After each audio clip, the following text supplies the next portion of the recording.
سب سے پہلے آپ کو بتائیں کہ ایس ایس پی ضلع میرپور خاص خاور علی شوکت نے کہا ہے کہ 3 ماہ میں منشیات، ڈکیتی، غیر قانونی اسلحہ، اشتہاری قتل اور راہزنی کی وارداتوں میں ملوث 400 سے زائد ملزمان کو گرفتار کیا گیا ہے۔ ان کا کہنا تھا کہ جرائم پیشہ افراد کے لیے ضلع میرپور کی زمین تنگ کر دی گئی، جس سے کوئی رعایت نہیں برتی جائے گی۔ ایس ایس پی خاور علی شوکت نے اپنے آفس میں پریس کانفرنس میں جرائم پیشہ افراد کی تفصیلات بتاتے ہوئے کہا کہ 3 ماہ کے دوران منشیات فروشوں کے خلاف 99 مقدمات درج کرتے ہوئے 144 ملزمان کو رنگے ہاتھوں گرفتار کیا گیا اور ان کے قبضے سے 1700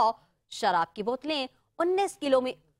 چرس، 3 کلو ہیروئن اور 524 لیٹر شراب برآمد کی گئی ہے۔ انہوں نے بتایا کہ قتل کی 2 اندھی وارداتوں میں مطلوب ملزمان کو گرفتار کر کے ان سے آلہ قتل اور مال مسروقہ برآمد کیا گیا۔ اسی طرح غیر قانونی اسلحے کے 39 مقدمات قائم کر کے ملزمان کو گرفتار کیا گیا اور اسلحے کی بھاری کھیپ برآمد کی گئی ہے۔ اسی طرح ڈکیتی، راہزنی کی وارداتوں میں ملوث ملزمان کو گرفتار کر کے ان سے مال مسروقہ برآمد کیا گیا۔